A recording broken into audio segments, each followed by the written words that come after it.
साथियों, माहौल में गर्मी है और प्रधानमंत्री जी आ रहे हैं। हमारे राज्य चुनावी साल है, तो आगे हो। प्रधानमंत्री जी का आना जाना होगा, कभी गमछा कंधे पे होगा, कभी गमछा सर पे होगा, लिट्टी के साथ भी स्नेह बढ़ेगा। लेकिन बिहार में भी सवाल है, क्योंकि ऐसा आप देख सकते हैं कि इंडिया गठबंधन के हमारे तमाम साथी नुमाइंदे अलग अलग दलों से आपके समक्ष हैं। मैं मोबाइल और उससे पूर्व एक चीज कहता हूँ कि ये प्रेस कॉन्फ्रेंस जो हम इंडिया गठबंधन की ओर से कर रहे हैं, ये डेडिकेटेड है पीएम के विजिट के मद्देनजर बिहार के सवालों के लिए। और ये आपका हमारा साझा सरोकार है, क्योंकि आप और हम भले दो अलग भूमिका में हों, लेकिन हमारा मानना है कि बिहार की तरक्की के बगैर देश की तरक्की की कल्पना करना बेईमानी होगा, बल्कि बेईमानी होगी, डिसऑनेस्टी होगी। तो माननीय प्रधानमंत्री जी से पहला आग्रह है कि प्रधानमंत्री जी को मैं परसों सुन रहा था, परसों भुज में बोल रहे थे, पहलगाम की पीड़ा के बाद इस देश ने मैं भुला दिया, हम के माध्यम से बात हो रही है। जो हम बिहारियों का भाव होता है, एक औसत बिहारी को भी मैं नहीं बोलता, हम बोलता, लेकिन प्रधानमंत्री जी अतिरेक में और न जाने किस चीज में बैठ करके मैं बोलने लगे। तो उनसे आग्रह होगा, मैं नहीं साहब, हमको हम डाले दीजिए। पीड़ा में हम थे, सफलता में हम थे, संघर्ष में हम थे, मैं नहीं, हम। तो उसको वो रहने में ये आग्रह होगा। दूसरा माननीय प्रधानमंत्री जी से आग्रह, प्रश्न की शक्ल में नहीं, गुजारिश की शक्ल में कि प्रधानमंत्री जी विशेष राज्य का दर्जा बिहार खैरात को नहीं मांग रहा है। बिहार के नक्शे को लेकर औपनिवेशिक शासनकाल से हमारी अवस्थिति होगी, विशेष राज्य के दर्जे के बगैर बिहार की जो समावेशी विकास की कल्पना हम करना चाहते हैं वो नहीं हो पाता। आप कहते हैं, आपके लोग कहते हैं कि नहीं, आप नए फाइनेंस कमीशन के हिसाब से ये नहीं हो सकता, किसे मूर्ख बना रहे हैं। ये एग्जीक्यूटिव डिसीजन था और एक एग्जीक्यूटिव डिसीजन से पैरामीटर बदले जा सकते हैं। अगर बिहार के साथ ईमानदारी से आपको खड़ा होना है, उम्मीद है आप इस पर बात करेंगे।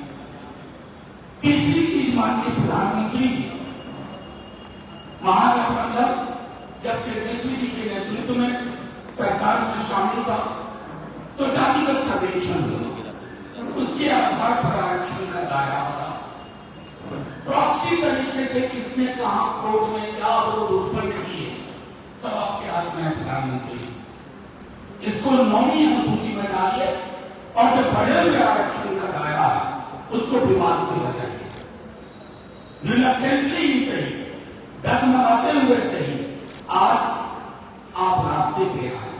ऑपरेशन सिंदूर से पूर्व आपने कहा कि जातिगत जनगणना होगी, नेता प्रतिपक्ष बार बार कह रहे हैं तेजस्वी जी, हम अलर्ट मोड में, टाइमलाइन बताइए, क्योंकि बहुत सारी चीजें इससे जुड़ी हुई है।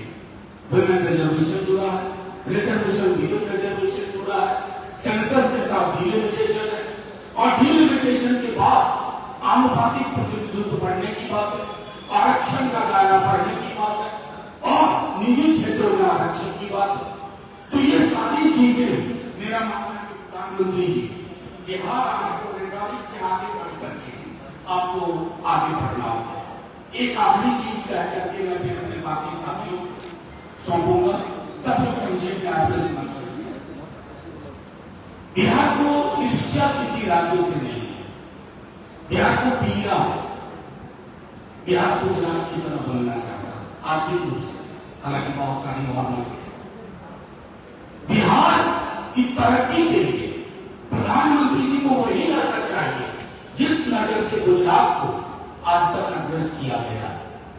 ये नहीं होगा प्रधानमंत्री जी कि निवेश गुजरात में, पूंजी गुजरात में, और श्रम शक्ति जनसाधारण से श्रमिक जाए बिहार से, तमाम आपदा को झेले। प्रधानमंत्री जी बिहार इस साइकिल को बदलना चाहते, इसको दुरुस्त करना चाहते। पोजीशन से निकलेंगे तो संभवतः जो मुझे जानकारी है उसी सड़क से निकलेंगे जहां गोलियां लहराई गई।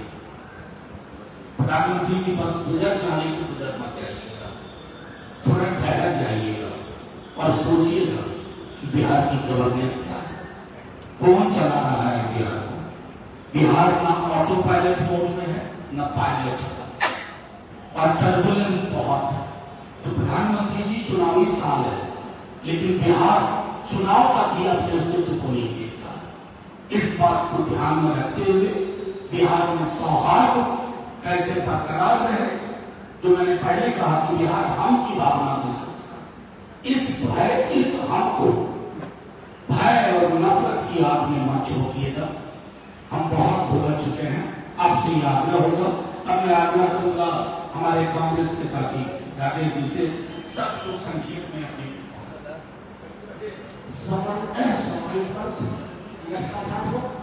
अपने आप को आदरणीय मनोज झा से संपर्क करते हुए संक्षिप्त में मैं थोड़ा सवाल करता हूँ, क्योंकि बिहार की चिंता हमें भी है, आपको भी है, कभी कभी नीतीश जी को भी होती थी।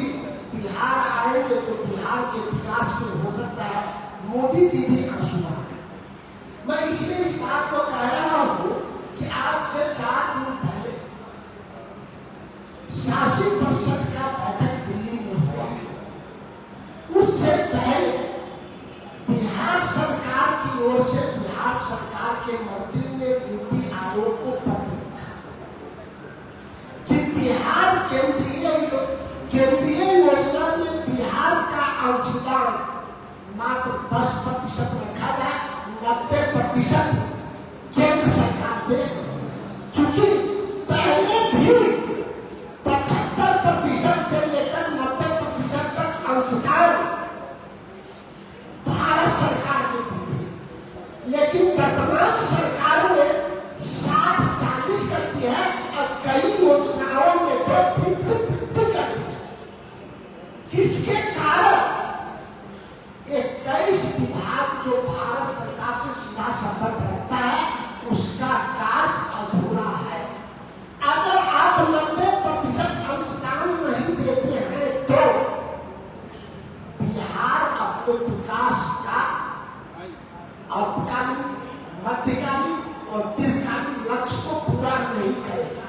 ये पत्र लिखे, लेकिन मुख्यमंत्री जी पत्र तो लिखे, दिल्ली में जाकर उस बैठक में नहीं गए। क्या मतलब है? जो पीएम से आपको जरूरत था, ठीक है, आप वहां गए, एनडीए के बैठक में शामिल हुए, विकास की बैठक से आप हो गए। चलिए, प्रधानमंत्री जी आ रहे हैं, आपकी मुलाकात होगी, आप प्रधानमंत्री से यही बात सीधा कह दीजिए कि अगर आप 90% अंशदान नहीं देते हैं तो बिहार का विकास रुक जाएगा। अगर नहीं देते हैं तो नीतीश कुमार जी आप क्या करेंगे? आप जानते हैं कि आपने विशेष राजनीति दर्जे की मांग को छोड़ दिया, विशेष पैकेज को छोड़ दिया, फिर बिहार विकास कैसे करेगा? क्योंकि बिहार के विनाश में एक प्रबल इंजन बड़ा कारण है।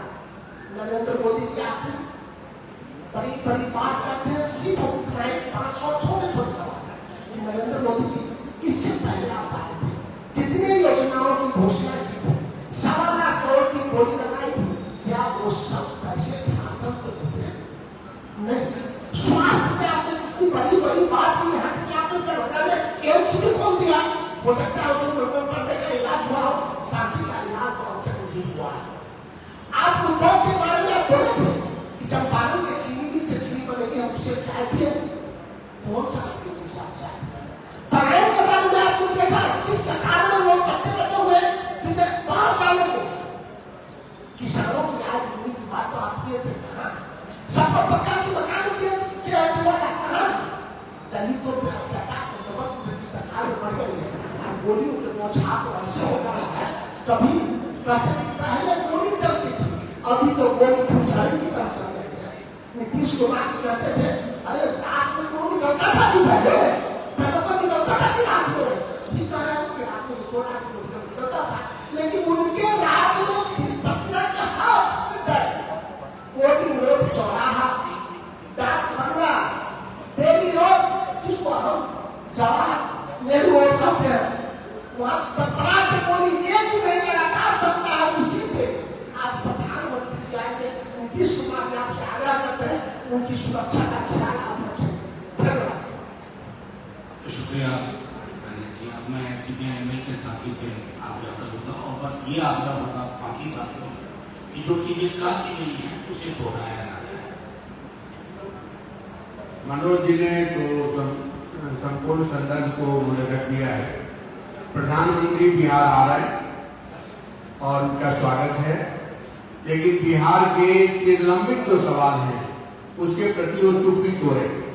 बिहार में मजदूरी और मानदेय का महा घोटाला हो रहा और आपको आश्चर्य होगा, मैं आप लोगों के माध्यम से कहना चाहूंगा कि 245 रुपये में मिट्टी काटने और मिट्टी ढोने का एक मजदूर प्रधानमंत्री हमारे सामने उपस्थित कर दे और बिहार के चीफ मिनिस्टर हमारे सामने उपस्थित कर दे तो मैं मानूंगा कि सचमुच में आप देश की जमीन पर खड़ा होकर राजनीति कर रहे हैं। मनरेगा मजदूरों को मात्र 245 रुपये दिन भर की मजदूरी मिलती है। रसोईया को 1650 रुपये में महीना भर काम लिया जाता है। आशा बहनों को 3 से 4 हजार रुपये महीना भर में मिलता है। आंगनबाड़ी सेविका को 45 से 7 हजार रुपया मिलता है और ये संपूर्ण देश में सबसे कम है। तो ये चुप्पी आपको तोड़ना पड़ेगा। जीविका कैडर को मासिक मानदेय नहीं मिलता है। यहाँ तक कि सबसे जरूरी काम हमारे समाज में सैनिटेशन वर्कर करता है, सफाई मजदूर करता है। उन सफाई मजदूरों के प्रति हमारा दिल्ली की जो सरकार है कहीं से संवेदनशील नहीं है, जो सामाजिक तौर पर भी सबसे पिछड़ा है और आर्थिक तौर पर भी पिछड़ा हुआ है। तो ये एक बड़ा सवाल है। प्रधानमंत्री इस सवाल पर चुप्पी तोड़ेंगे। बिहार में महिलाएं कर्ज के फांस के बोझ तले करा रही हैं। हजारों हजार महिलाएं गांव छोड़ करके भाग रही हैं और ये माइक्रो फाइनेंस का लूट और दमन से पूरा बिहार परेशान है। 32% तक ब्याज लिया जा रहा है। मुझे लगता है कि प्रधानमंत्री को जरूर इस पर अपनी आवाज बोलना चाहिए, अपनी बात बतानी चाहिए देश के सामने। हमारे बिहार के साथ मैं मानता हूं कि सबसे बड़ी नाइंसाफी है कि देश का 7th oldest university Patna university आज भी केंद्रीय विश्वविद्यालय नहीं बना है। एक एक बिहारी के साथ मैं मानता हूं ये नाइंसाफी है। इस प्रश्न पर प्रधानमंत्री को बोलना चाहिए। 8 जिले के किसान कदवन जलाशय को लेकर के दशकों से संघर्ष कर रहे हैं। कल पूरे शाहबाद और मगध के 8 जिलों में किसानों ने धरना दिया कि कदवन जलाशय बनना चाहिए, लेकिन उस सवाल पर प्रधानमंत्री को अपनी चुप्पी तोड़नी चाहिए। ये बिहार का सवाल है। मुझे लगता है कि सारे प्रश्नों को लेकर के देश के प्रधानमंत्री को जरूर ही अपनी चुप्पी तोड़नी चाहिए। इन्हीं बातों के साथ मैं अपनी बात समाप्त करूंगा। जी हाँ, मैं CPI के साथी से आग्रह करूंगा कि अपनी बात मित्रों, प्रधानमंत्री जी के आज बिहार आगमन पर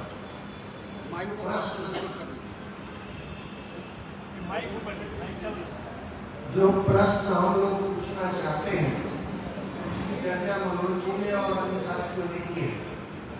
उसकी लंबी फहरिस्त और बनाने की जरूरत नहीं है।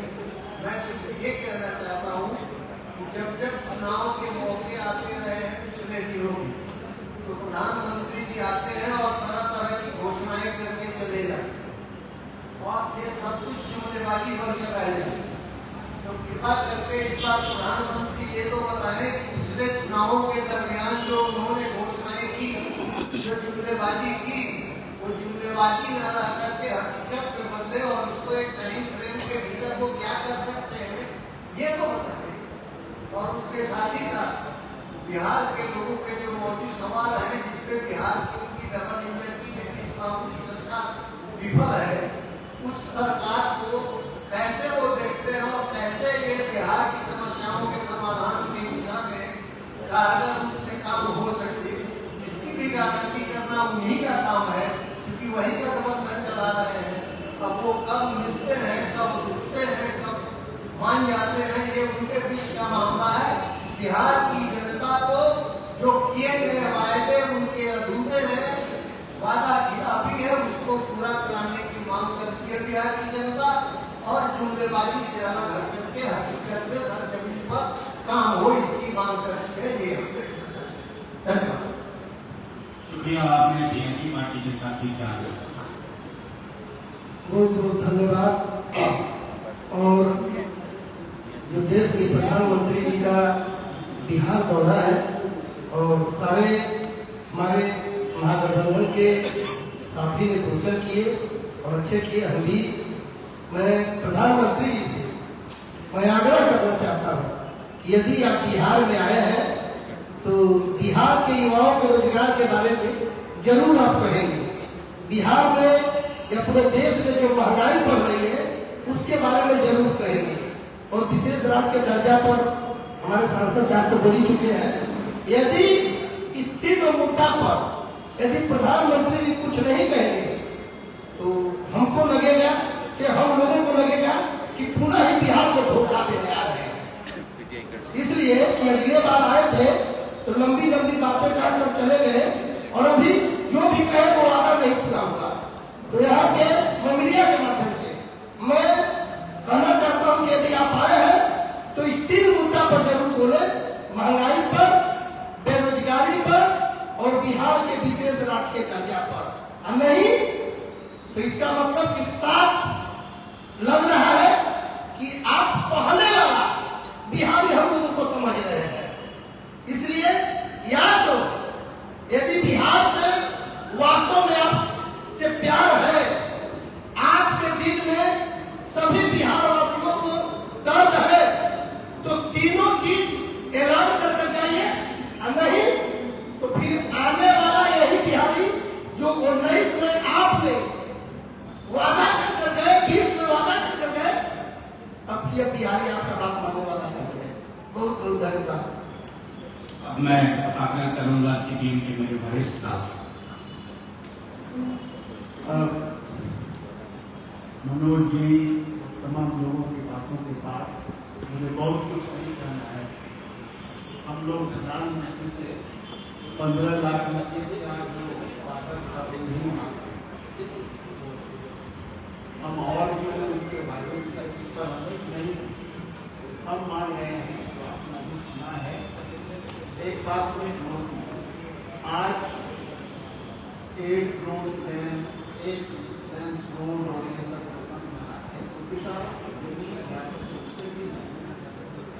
घोषणा के अनुसार उसको बाजार भाव से 4 गुना ज्यादा पैसा दिया जाए।